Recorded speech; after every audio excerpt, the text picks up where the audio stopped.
Hey guys, welcome back to a brand new video.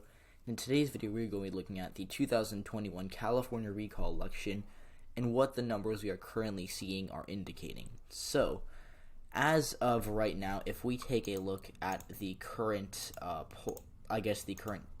polling graph that 538 has, and I'll pull it up right here, Gavin Newsom is at a pretty high point right now for the California recall election. Right now, he holds a lead of, as of September 5th, which is the night of this recording, will be released tomorrow morning, Gavin Newsom is leading by 10.5%, and that lead, if the trends continue, is only going to grow.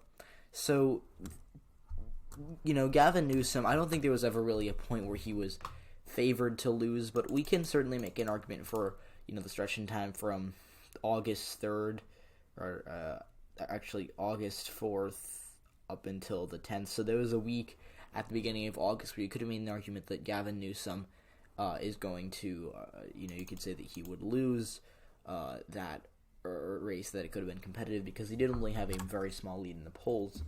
But I still do think that there was never really a point where Gavin Newsom wasn't favored, and the worst that I had it at was likely Democrat, and I think I'm going to move it back to safe Democrat for a couple of reasons, but we'll get into that in a few minutes. But for right now, Gavin Newsom has a lead of 10.5%. Right now, Keeb is at 53%, Remove is at 42.6%, and that is okay. Now, if we saw these same numbers out of California during the 2020 campaign, which it would have looked, or California looks something like this, Joe Biden was ahead, in every single poll. The closest poll I can just see based on kind of an eye view was a poll that I'm guessing had Biden at 56 and had Trump at 39, which would have been a 17-point win for Joe Biden. And Gavin Newsom is ahead by 10%, and that is a pretty solid margin for him. Even though this is California, even though this is a state that Joe Biden did win by 29%, Gavin Newsom is okay with that 10-point lead because it's 10 points better than what we saw last month. So this is something that I'm sure Gavin Newsom is feeling better about this race than he was 3 to 4 weeks ago. Well, it's certainly something that should be taken with caution because when a race is still down to 10 points instead of 30 points in California, that's not great news for you. Now, just to take a look at the recent polling, we've seen Trafalgar, which is a Republican poll. We can look at their 2020 map, actually, if you want to look at it. I just quickly searched it up on Twitter, and someone did say this. This isn't their official prediction, but I do remember the map being pretty wacky. So they had Georgia as likely Republican, they had Nevada and Arizona as lean Republican. These are both Biden states. They had Michigan as lean Republican, and they had Pennsylvania as lean Republican. They also missed big on Nebraska's second congressional district. So this is a poll that has overestimated Republicans in the past, and as you can see, they had New Mexico as lean Democrat, and they just weren't great in 2020. In 2016, I think they did kind of have a dumb luck thing where they were able to predict a Trump win in Pennsylvania and, I think predict a narrow electoral college victory for Trump. But I'll say this about every pollster. When a poll gets right, it's not because they've somehow found the best way to poll or survey Americans. It's just that they get lucky and their final poll happened to be close to what the actual margin was. So I was never really big on Trafalgar. I was never really big on polls in general, but I think that Trafalgar, when you see Trafalgar giving the Democratic Party a 10-point lead in, whatever race, that is something that is never good news for the GOP, especially when they had Donald Trump winning Georgia by 7% and they had him winning Nevada by 3%. So, yeah, Public Policy Institute of California, I think Public Policy Polling, if that's what it is a Democratic poll. They have Keep plus 16. Survey USA, which earlier had Remove plus 11. It was, this is the poll I was referring to that was right here. It was the Survey USA poll that had Gavin Newsom. Oh, here we go. Here the actual marks, but it was Remove plus 11, but they adjusted it to Remove plus 9, I guess. But these margins, I guess, we'll be looking at. But Remove plus 9 was what they had, and that was a really, really interesting poll. And they're now moving it back to Keep plus 10. Change Research says Keep plus 13. Targa's Margaret Research says Keep plus 10. Rutfield and Wilton Strategies has a Keep plus 8. YouGov has it as Keep plus 5, which is, I think, the closest polling we've seen. But really, this race has been trending towards Gavin Newsom, and I don't think there's really any denying that. Now, the worst I had it at for Gavin Newsom was a 7-point win, I think, on August 14th when I made my prediction. But then people who follow me on Twitter will know that I moved it to an 8.1 for Gavin Newsom. I think he's going to win by like 12 now. So certainly a decline from what we saw with Joe Biden. He had in the polls, he was leading by 29%. He actually won by 29%. So the polls in California are usually quite good. And if anything, they actually underestimate Democrats like they did in 2016, like they did in 2018, like they did in 2012. But, these are polls, especially after 2020, we should take them with a grain of salt. But for an election like this, we don't have too much information. They're kind of the best we got. And, again, California is better polls than Wisconsin. But I know I kind of did an oxymoron there. I didn't really care about polls, but they're better than Wisconsin. The bottom line here should be polls aren't great, but they're what we have for now, and they should be okay. They won't be missing this race by 18%, right? So they'll be all right for now. Now, what I will say is that I will make a much more in-depth video that'll be coming out, I think, the day of the recall on September 14th, which will be fun because that's in like a week. So that'll be interesting to see. But the main thing I'll be using in that video is my what I like to use, the early vote data and the mail-in data, because California is this year it'll be all mail-in, so you have to vote. So like I saw a sign when I was walking, I think earlier today. I saw it was vote no on the Republican recall, that kind of thing. And what I noticed as the most striking in that sign was that at the bottom it says vote no by September 14th, not vote no on, vote no by. Because it's turning into a thing where you just mail in your ballot whenever you feel like it, and then you're then you're done pretty much. So it's good that more people are voting. And by the way, I think 2021 recall turnout is actually almost matching 2020 turnout. So that's certainly good for voter turnout, which I'm always a fan of large voter turnout. Also, what just happened? Okay, so. Now, one cool thing we can do right here is California. So, let's just say we're looking at California and, giving the Republicans, which in this case, red will be remove, blue will be keep. How are the Republicans going to vote up? Because Joe Biden won today by nearly 30%, and he did quite well. So, first of all, the Republicans are, I guess, they're definitely going to flip Inyo County. Joe Biden was not supposed to win Inyo County, and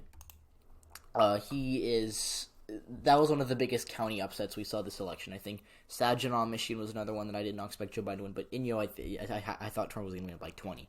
And Biden, it is a small county, so it can be really elastic, but it's still interesting that Biden won it. Now, Butte County is another one that I know is a pretty bellwethery county, but I think Newsom's going to actually get destroyed in, because Butte is a more... So Butte is kind of like it's like a mini...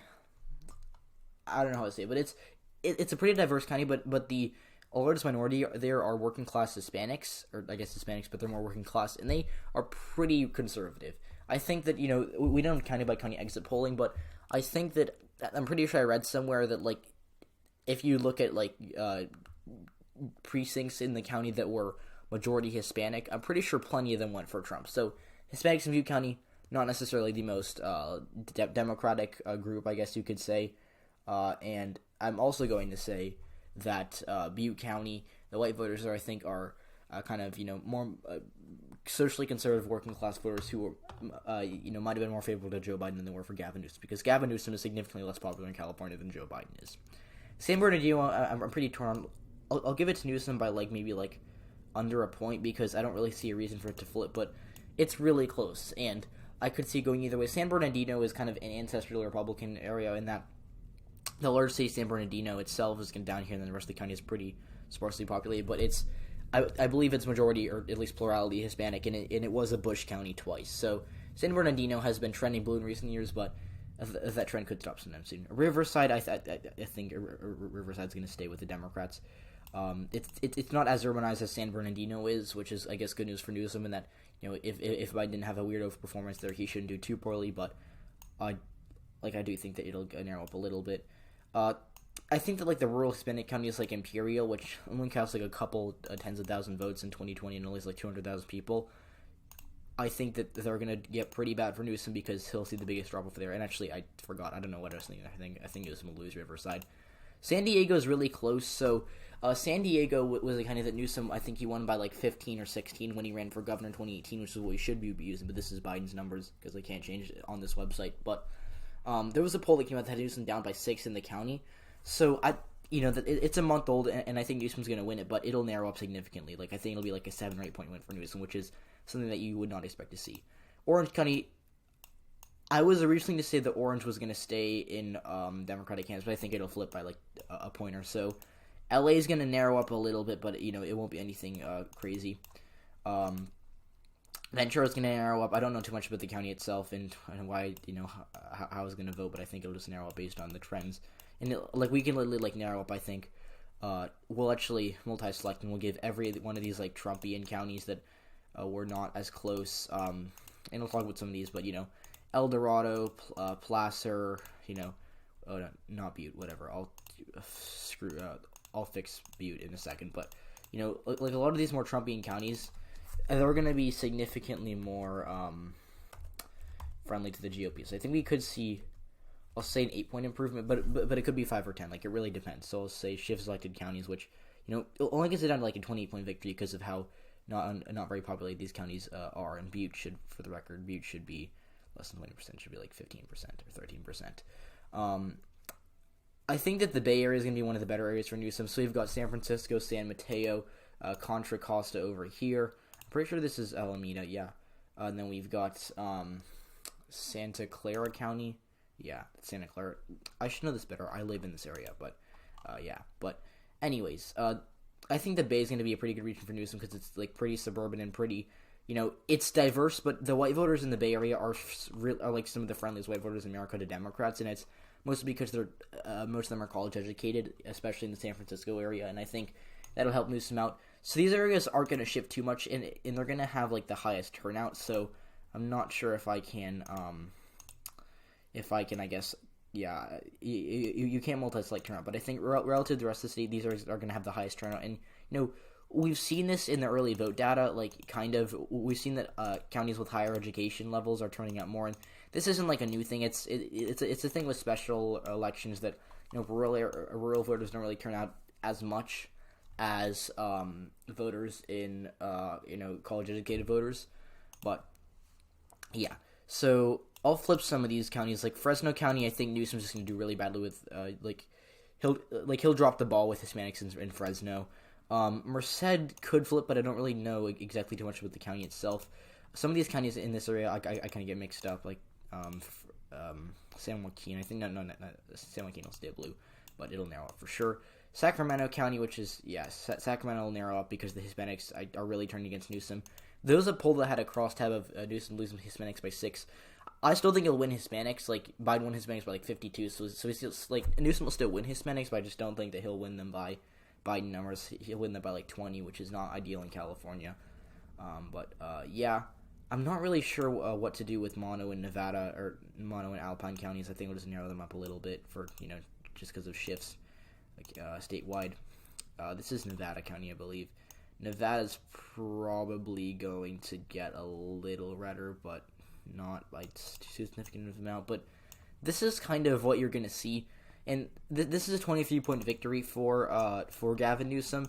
And there are going to be shifts in counties that I'm not going to expect, and I do think it'll be narrower than this. But this is still a pretty pessimistic map for Democrats. This is worse than the Hillary Clinton 2016 map. This is a pretty bad map for Democrats, and Gavin Newsom still would lose. So he'd have to lose San Diego. For Gavin Newsom to lose, he'd have to lose San Diego. LA would have to narrow up by 20 points, and I'm not even kidding. The Bay Area, San Mateo County would have to narrow up, and San Mateo is one of the friendliest counties of Democrats in the state. San Francisco would have to narrow up a little bit. Obviously it's not going to flip, but it'll have to narrow up. The GOP would have to get literally insane margins, Ronald Reagan margins in these counties to have a fighting chance of winning this race, and that's why it's not realistic. So, they definitely have to win San Bernardino by Bush margins to have a chance here. They'd have to win Riverside by Bush margins, get 20-point victory in Orange County like they used to 20 years ago. San Diego, they'd have to win that.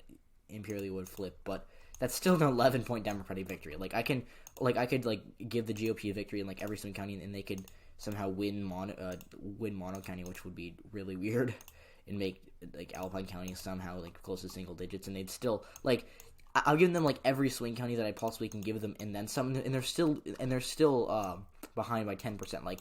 This is what a 10-point victory would look like for Newsom. This is how much he's leading by in the polls. That's what a 10-point a victory would look like for Gavin Newsom. So, I don't know. I'll give him San Joaquin. But, yeah. So, in conclusion, there's not really a path to victory for the GOP in the California recall election, and what you should take away from this video is that the polls are shifting towards Gavin Newsom. So, if you found it informative, please leave a like, subscribe to the channel if you haven't already, and I'll see you all in the next one.